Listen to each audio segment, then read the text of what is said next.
Tonight, a somber reflection on the war in Ukraine as it enters its third year. Thanks for joining us at 6. I'm Sherry Falk. I'm Guy Rawlings. Since Russia invaded on this day 3 years ago, the United States has played a part in getting Ukraine the support they need to keep fighting.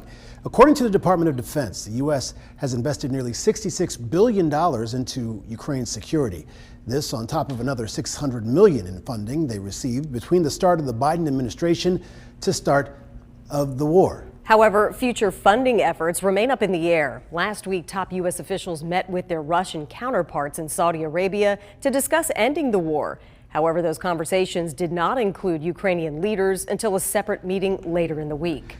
This is a hard time for those who spent the summer of 2022 waiting on the return of 2 prisoners of war. Alex Drueke and Andy Wynn, captured in June of 2022 while fighting for Ukraine, spent months in captivity before being released that September as part of a prisoner exchange.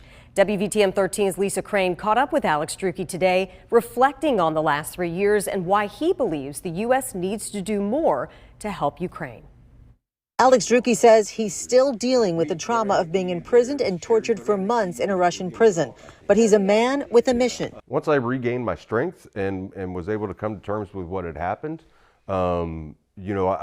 I again felt motivated to go back to Ukraine and help out because this war is not over. Drueke has been back to Ukraine twice since his release in a prisoner exchange. He's no longer on the front lines, but he's doing what he can to help Ukraine stay a sovereign country.